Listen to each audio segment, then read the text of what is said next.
Okay, this next video is going to be about what I've been doing all week, and now that I know the story and I know what's happened, and I know that it really was disappeared 8 years of history, and Kershaw was always been responsible for the history. And so I just want to let you guys now know how my family ate him alive.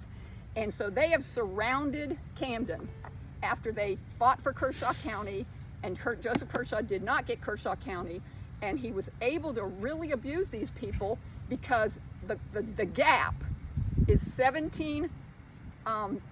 80, let's see, the Constitution was written in 1778, 87, and then 88.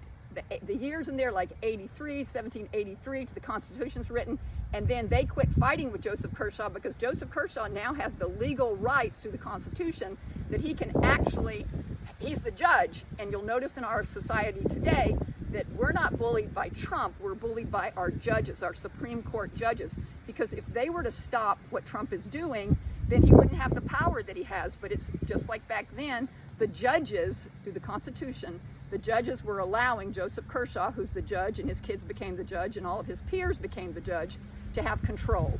And so as everybody is surrounding it, I've been out communicating with people because my algorithm in my phone started giving me, when I knew the term free blacks, it started giving me the information about books and people that are writing books in North Carolina, that they're way ahead of us in being able to use AI and machines that are going in and going over their dirt that they think slaves are buried, and finding like 400 slaves piled up in little mounds that they're putting markers for. So they're way ahead of us as far as getting all these dirty secrets of North Carolina and the free blacks and the black societies and all that, and their people in general. And so coming back to South Carolina, I reached out because I talk to people on the phone and I go see them. I don't use email and I don't correspond through Facebook. And so the lady called me back that wrote a book called The Forgotten Ones, and her name is Phyllis Bridges, and she gives tours in High Point, North Carolina. And we chatted for a while and it was unbelievable. Like, we just clicked so fast for what she's doing. And then there's another guy that's written The Quakers and the Enslaved. I don't remember his name, but I watched his video, and that was just fascinating because it covered the subject of what John Woolen's diary, the big guy that was the Quaker, what his diary was saying that was going on. And in the diary, John Woolen is the brother of the guys, the Quakers that came to Camden, and Zebulon Gant married, I can't think of her name, Hannah, and whatever her name was, but that was the wife of Zebulon. And so, and those people, he's talking about how they're now unable to free the slaves, and they're getting all the slave train, going out, the secret way they're moving them into Indiana and stuff. And so that was all really, really fascinating for me, that part of it. But I was so bummed, and I went to Planet Fitness, and I was sitting on one of those things where you go like this, and I got another call from a lady named Amy, and she is the head of the genealogy for Chesterfield and Kershaw. And we talked for a really long time, and it was the first time I just broke down. It was the first time somebody was talking to me that really, she's head of genealogy. They have like speakers come in, they go on Zoom, and she, once again, like the girl in Camden that told me her genealogy, she told me her genealogy, which is interesting because the girl that runs the Quaker cemetery, she had the same genealogy as me because she's from one of the Mathis sisters, just like I'm from Israel Mathis. And so this girl was almost purely Scottish up there in Chesterfield, and they've had no breakthroughs. They're not really sure of all the information. She was blown away by everything I was telling her, and that was a long conversation, and it was so gratifying.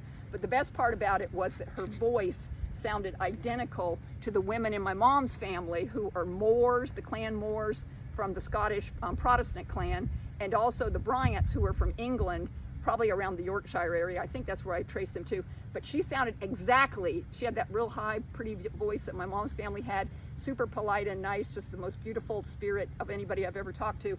And so anyway, I'm gonna wrap this up with something out of this book. Let me put my glasses on really quick.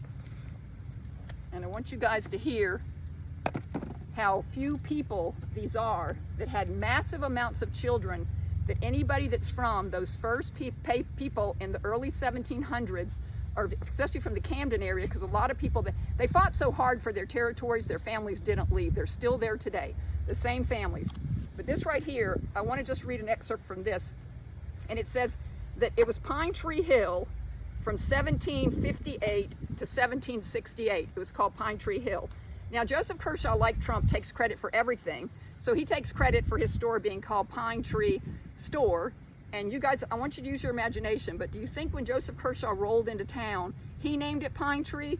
Or do you think that these Gants who name everything street names by nature, whether it's the Whistling Swan or whether it's Deer Creek or Cypress Springs or whatever it is, they name everything. Whisperwood, they name everything. So who do you think named Pine Tree?